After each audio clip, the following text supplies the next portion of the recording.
Hello बच्चों, welcome to TMIS home based education. तो बच्चों, आज हम आपकी जो हिंदी की लेसन भाग 2 है उसका अगला पार्ट 5 जो कि एक बहुत ही अच्छी कहानी है।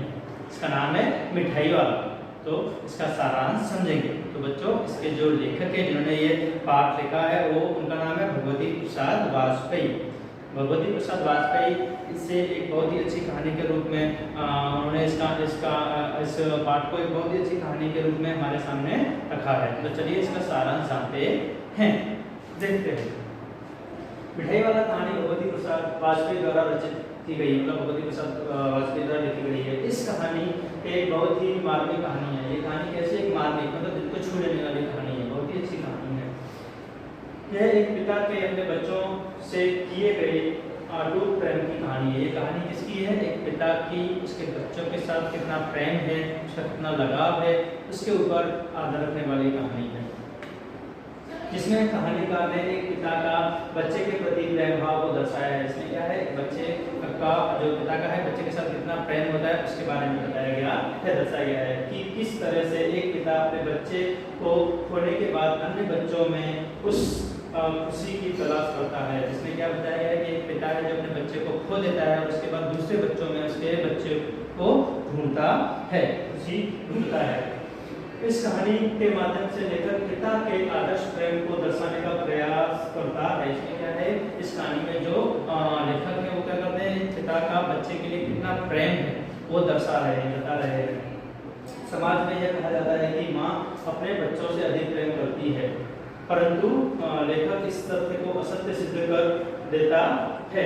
यह मानवीय संवेदनशीलता है कि ताने बाने में उलझी कहानी है। ये कैसी कहानी है कि अक्सर लोग कहते हैं कि माँ ही उनके पुत्रों को, उनके बच्चों को अधिक प्रेम करती है, लेकिन लेखक जो है इस वाक्य को असत्य कहते हैं और कहते हैं कि नहीं, माँ अकेले ही नहीं, पिता भी बहुत प्रेम करता है। पिता भी क्या है, अपने बच्चों से उतना ही प्रेम करता है जितने की उनकी माँ करती है। ये तो समाज में हम सभी आते ज़्यादातर लोगों के मुझे सुनते हैं कि माँ ही ज़्यादा प्रेम करती है, पिता कम करता है, लेकिन लेखक इस कहानी के अनुसार हमें बता रहे हैं कि माँ अकेली नहीं, पिता भी उतना ही प्रेम करता है जितना कि माँ अपने बच्चों को करती है। तो चलिए चालू करते हैं कहानी। एक आदमी पहले खिलौने वाले के रूप में आता है। वह मधुर स्वर में बच्चों को बहलाने वाला खिलौने वाला गाकर सुनाता है।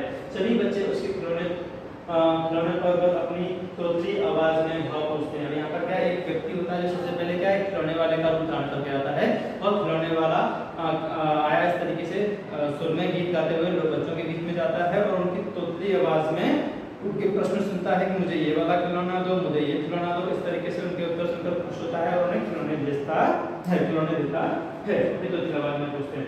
नन्हे नन्हे बच्चों पैसे लेकर तथा उन्हें खिलौने देकर वह फिर वहां से गीत गाता हुआ चला जाता है। वो क्या करता है, नन्हे नन्हे बच्चे हैं, छोटे छोटे बच्चे हैं, उनसे पैसे लेता है और उसके बदले में उन्हें खिलौने देकर आगे बढ़ता जाता है। राम विजय बहादुर के बच्चे चुन्नू मुन्नू भी एक दिन खिलौने लेकर आए। उसमें क्या है, इस बात में जो राम क्या नाम है, राम विजय बहादुर जी हैं, उनके भी दो बच्चे हैं चुन्नू मुन्नू, जो क्या करते हैं उससे खिलौना लेकर आते हैं। उनकी माँ रोहिणी इतने सुंदर और सस्ते खिलौने देखकर सोचने लगी कि मैं इतने सस्ते खिलौने कैसे देकर गया है। और उनकी जो पत्नी है, उनका नाम रोहिणी है, जो भी क्या नाम है, राम विजय बहादुर की जो पत्नी रोहिणी है, वो ये सोचती है बोले इतने सस्ते रेट में, इतने सस्ते दाम में कौन खिलौना देके जा सकता है। भला ऐसा कोई खिलौने वाला है जो इतने कम दाम में खिलौने और इतने अच्छे खिलौने देके जाता है। इस तरह के प्रश्न उसके मन में उठते हैं। इसके 6 महीने बाद नगर में किसी मधुर मुरली बजाकर बेचने वाले का समाचार शहर में फैल गया। उसके बाद क्या होता है, 6 महीने बीत जाते हैं। 6 महीने के बाद वही क्या बोलते हैं, खिलौने वाला है मुरली वाले के रूप में वापस से नगर में आता है और अपना सुर मतलब गलियों में क्या करता है, सुनाता है कि बच्चों को बहलाने वाला मुरली वाला। इस तरीके से नगर में उसकी आवाज़ सुनाई देती है कि वो मुरली बजाने में बहुत ही एक्सपर्ट है, माहिर है, उस्ताद है, उसके जैसे कोई मुरली बजा सकता नहीं है। इस तरीके से मुरली बजाते हुए नगर में घूमता रहता है। 6 महीने बाद आगे बहुत सस्ती मुरली बेचता था। रोहिणी उसकी आवाज सुनकर पहचान गई कि ये वही खिलौने वाला है। यहाँ पर क्या है, जो चुन्नू की माँ रोहिणी है वो समझ जाती है कि यही खिलौने वाला है जो शायद 6 महीने पहले क्या बेच रहा था, खिलौने बेच रहा था, और ये अभी क्या है, मुरली बेचने आया है। रोहिणी ने अपने पति के द्वारा इस मुरली वाले को बुलाया और अपने बच्चों के लिए मुरली खरीदी। अब यहाँ पर क्या है, रोहिणी जो है अपने पति से कहती है कि मुरली वाला आया है तो चुन्नू मुन्नू के लिए 2 मुरली ले लीजिए। तो यहाँ पर जो रोहिणी के पति है वो मुरली वाले को बुलाते हैं और उससे अपने बच्चे चुन्नू मुन्नू के लिए 2 मुरलियाँ लेते हैं, बांसुरी ले लेते हैं। फिर उसे देख बच्चे का समूह खुश होकर उसके चारों तरफ इकट्ठा हो जाता है। जैसे ही गली में मोहल्ले में बच्चे उस मुरली वाले को देखते हैं, दौड़कर आते हैं और उसे चारों ओर से घेर लेते हैं और उसे दाम देकर उससे मुरलियां खरीदते हैं। मुरली वाले ने सभी बच्चों को देने के बाद उस बच्चे को भी मुफ्त में मुरली दी जिसके पास पैसे भी नहीं थे। अब इसमें क्या है, काफी बच्चे हैं जो पैसे लेकर आते हैं अपने घर से, ठीक है, अपनी दादी से, अपनी मम्मी से, लेकिन कुछ बच्चे ऐसे भी होते हैं जो बेचारे पैसे देने में असमर्थ होते हैं, उन्हें पैसे नहीं मिलते हैं। लेकिन मुरली वाला क्या करता है, उस बच्चे को भी अंत में मुरली देता है जिस बच्चे के पास पैसे होते नहीं है। जो पैसे नहीं देता है उसे भी मुरली देकर उसे भी खुश कर देता है, प्रसन्न कर देता है। इसके 8 महीने बाद सर्दियों में एक मिठाई बेचने वाला गीत गाता हुआ आया। उसके बाद क्या होता है, 8 महीने बीत जाते हैं, 8 महीने निकल जाते हैं। उसके बाद वापस से वही जो मुरली वाला था जो कि पहले खिलौने वाला बन के आया था, वो सर्दियों के समय, ठंडी के सीजन में, ठंडी के मौसम में क्या करता है, मिठाई वाला बनकर आता है और तरह तरह की मिठाइयाँ लेकर आता है बच्चों को बेचने के लिए। और गीत गाता हुआ क्या होता है, गली मोहल्ले में घूमता रहता है। मिठाई बेचने वाला गीत गाता हुआ आया। रोहिणी को उसका स्वर भी कुछ सुना हुआ लगा और रोहिणी तो ऑलरेडी पहले से जानती थी कि ये वही खिलौने वाला है जो कि मुरली वाला बन के आया था और अब क्या है, मिठाई वाला बनकर आया हुआ है। जैसे उसने वो आवाज सुनी उस मिठाई वाले की तो उसे यकीन हो गया कि शायद ये वही कौन है, ये वही शायद मिठाई वाला जो क्या है पहले मुरली बेचता था, वही शायद मिठाई इस बार बेचने आया है। वो अपनी छत तुरंत नीचे आई और उसने मिठाई वाले को बुलाया। उसके बाद क्या है, वो छत पर थी जिस समय वो मिठाई बेचने आया, उसने उसका स्वर सुना और तुरंत छत से दौड़कर नीचे आई और उस मिठाई वाले को अपने पास बुलाया। रोहिणी के पूछने पर उसने बताया कि वह इससे पहले खिलौने और मुरली बेचने वाला आया बनकर आया था। यहाँ पर क्या, रोहिणी उससे पूछती है, बोले क्या आप वही हो जो पहले खिलौने बेचने आए थे और उसके बाद मुरलियाँ बेचने आए थे और अब क्या बेचने आए हो, मिठाइयाँ बेचने आए हो, क्या आप वही व्यक्ति हो?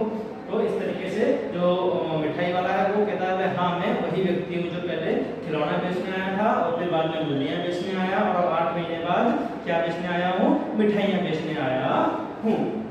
रोहिणी ने उससे पूछा कि वह इतनी सस्ती चीजें क्यों बेचता है। यहाँ रोहिणी के मन में पहले से प्रश्न चल रहे थे कि भला इस जमाने में इतनी सस्ती मुरलियाँ कौन बेच सकता है, इतनी सस्ती क्या बोलते हैं खिलौने कौन बेच सकता है, इस खिलौने सस्ते और मुरलियाँ सस्ते बेचने का कारण क्या है, तुम इतने सस्ते भाव में क्यों बेचते हो ये सभी चीजें। देखते हैं आगे क्या होता है। तो मिठाई वाले ने बताया कि वह एक नगर का अमीर आदमी था। तो वो अपनी यहाँ पर व्यथा है जो अपनी गाथा है, जो अपनी आत्मकथा है, वो रोहिणी से कहता है कि वो भी क्या था, एक नगर का एक बहुत बड़ा आदमी था। वह भी एक नगर में क्या था, एक अमीर आदमी था, बहुत पैसे वाला था। उसके 2 बच्चे और एक सुंदर पत्नी थी, लेकिन अब कुछ भी नहीं रहा। वो कहता है कि मेरे भी क्या थे, 2 सुंदर बच्चे थे और मेरी एक सुंदर पत्नी थी, लेकिन समय ने ऐसा बदलाव लिया कि अब मेरे बच्चे और मेरी पत्नी इस दुनिया में रहे नहीं है, अब मैं इस दुनिया में अकेला रह गया हूँ।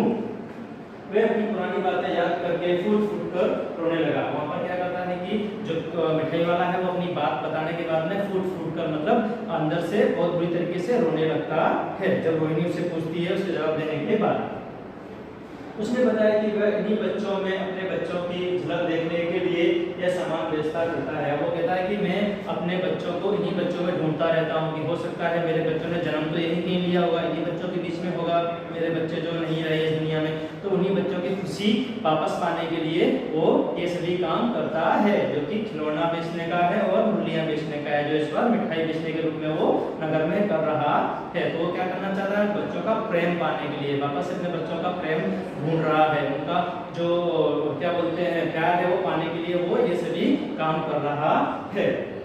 वह रोहिणी के बच्चों चुन्नू मुन्नू को कागज की पुड़िया में मिठाई बिना पैसे लिए ही देकर गीत गाता हुआ चल दिया। जैसे ही उसकी बात समाप्त होती है उतने में क्या होता है, चुन्नू मुन्नू आ जाते हैं और चुन्नू मुन्नू कहते हैं कि हमें भी मिठाई दो। तो इतने में क्या करता है, मिठाई वाला पुड़िया में थोड़ी सी मिठाई रखकर और उन बच्चों को देकर और बिना पैसे लिए वहां से उठकर गीत गाता हुआ आगे चला जाता है। वे यही सोचकर स्वयं को सांत्वना देता है कि इन बच्चों में शायद उसके भी बच्चे हो लेखक इस कहानी में पिता के दर्द को दर्शाने में कामयाब हुए। तो इस कहानी में जो लेखक हैं वो यही कहना चाहते हैं कि एक मिठाई वाला किस तरह अपने बच्चों का प्यार पाने के लिए, अपने बच्चों की साधना पाने के लिए पहले खिलौने वाला बनकर नगर में आता है, उसके बाद वो बांसुरी वाला बनकर आता है और उसके बाद अंत में वो क्या करता है, मिठाई बेचने का कार्य करता है। वो क्या चाहता है कि वो भी बच्चों से प्यार चाहता है, जो उसके बच्चे इस दुनिया में नहीं रहे हैं उनका प्यार पाने के लिए वो क्या करता है, नगरों में और गाँव में तरह तरह का भेष बदल कर क्या कर रहा है, मुरली और मिठाई बेचने का काम कर रहा है। तो बच्चों मैं आशा करता हूँ कि आपको मिठाई वाला पाठ का जो सारांश है वो बहुत अच्छे से समझ में आ चुका होगा। यदि अभी भी इसमें कहीं कुछ समझ में ना आया हो तो आप मुझे कमेंट बॉक्स में पूछ सकते हैं। धन्यवाद।